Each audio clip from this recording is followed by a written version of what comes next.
Bonjour à tous, Johan Mouba, bienvenue dans notre émission du salut. Nous avons vu dans les émissions précédentes qu'il y avait trois types de baptêmes dont parle le Nouveau Testament. Donc il y avait le baptême de Jean qui est un baptême de repentance où les gens étaient en fait plongés, immergés dans de l'eau. Et ensuite, il y avait le baptême au nom de Jésus ou au nom du Père, du Fils et du Saint-Esprit pour les croyants en Jésus-Christ, en sa mort et en sa résurrection, qui était aussi un baptême dans l'eau.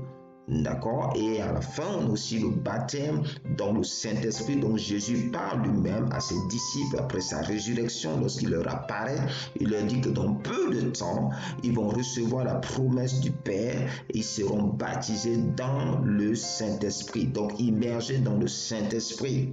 Et ce dernier baptême-là, donc le baptême dans le Saint-Esprit, c'est un baptême qui est opéré par Jésus lui-même parce que ce que Jean disait, il disait, après moi vient celui qui est plus puissant que moi. Je ne suis pas digne de me baisser pour délier la courroie de ses lacets. Moi, je vous baptise d'eau, mais lui, il vous baptisera dans le Saint-Esprit et le feu. D'accord, donc c'est Jésus. Donc maintenant, les deux baptêmes qui sont d'actualité, c'est le baptême au nom de Jésus-Christ ou au nom du Père, du Fils et du Saint-Esprit, et le baptême dans le Saint-Esprit. Ok, maintenant la question c'est, faut-il être baptisé dans l'eau avant d'être baptisé dans le Saint-Esprit? Ça, c'est une question que nous allons répondre aujourd'hui, voir ce que disent les Écritures. Donc, dans Actes chapitre 10, versets 44 à 46, et on va parler de Pierre qui va visiter un certain nombre de personnes. Pour vous donner un contexte, il y avait un monsieur qui s'appelait Corneille qui vivait à Césarée, c'est un centenaire romain. Il avait, c'est-à-dire c'était le chef d'une cohorte de 50 soldats. C'est un homme pieux qui priait Dieu constamment et qui faisait beaucoup d'offrandes. Un jour, Dieu l'a visité en envoyant un ange, lui a apporté un message. On lui dit d'aller chercher Pierre, d'accord, qui se trouvait à Jaffa.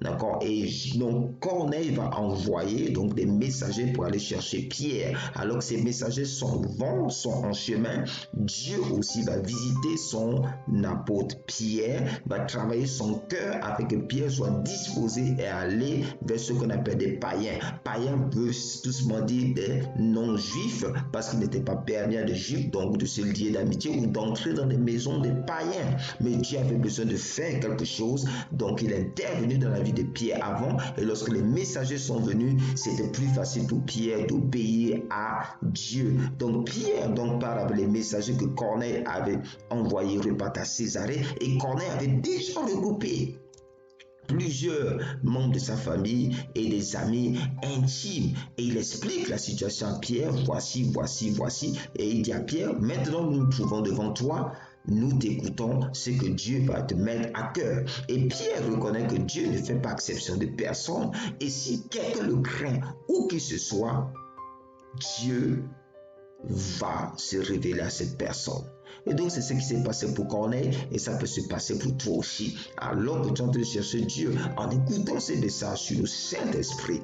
Et donc Pierre, pendant qu'il est en train de prêcher l'évangile, donc il parle de la crucifixion du Christ, de sa mort et de sa résurrection, et que par la foi en Christ aujourd'hui, on reçoit le pardon de tous nos péchés. Et la Bible nous dit comme Pierre prononçait encore ces paroles.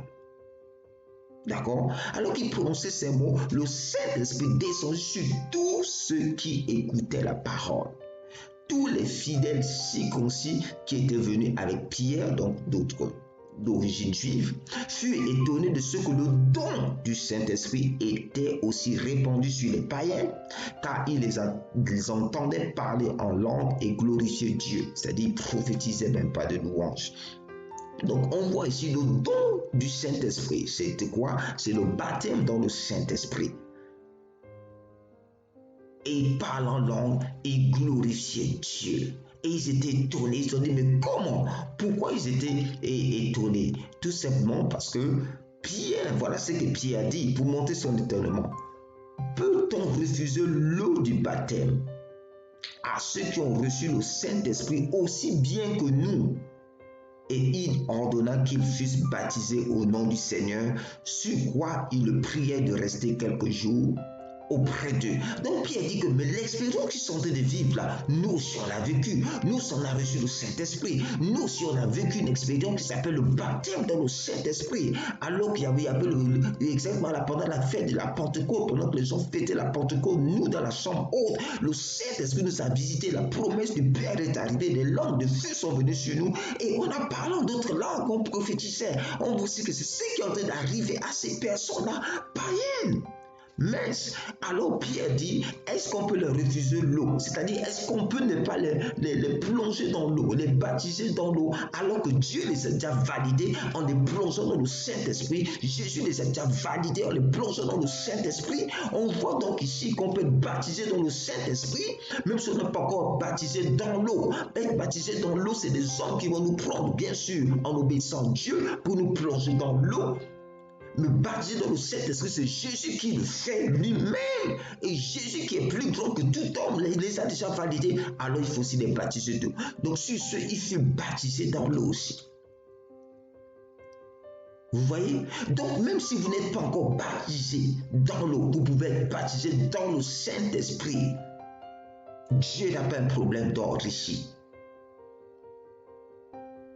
Donc c'est le moment pour vous pouvez prier maintenant avec foi parce que c'est pour vous aussi. Le moment c'est pour vous. Prions ensemble. On a vu que c'est Jésus qui baptise dans le Saint-Esprit. Prions, Jésus, baptise-moi de Saint-Esprit et de feu maintenant. Oh, Dieu créateur de l'univers, aujourd'hui, je te demande pardon pour tous mes péchés et toutes les croyances qui m'ont empêché de recevoir la plénitude de tes promesses. Je reconnais que Jésus-Christ, ton Fils, est mort sur la croix pour me sauver et qu'il est ressuscité le 3e jour. Aujourd'hui, maintenant, je te demande et je reçois le baptême dans le Saint-Esprit. Je reçois. J'ouvre ma bouche par la foi. Remplis-la. Amen. Alors que tu ouvres ta bouche par la foi, parce que Dieu te met les paroles, il fait descendre le feu sur toi. Reçois. Quand les paroles sont là, c'est à toi d'ouvrir la bouche de parler. C'est pas Dieu qui parle à ta place. Ouvre la bouche, libère-toi maintenant. Reçois, reçois, reçois, reçois au nom de Jésus-Christ de Nazareth. Sois baptisé de Saint-Esprit de feu par notre glorieux Seigneur Jésus. Alléluia. Amen. Amen. Amen. Ouvre ta bouche. Alléluia.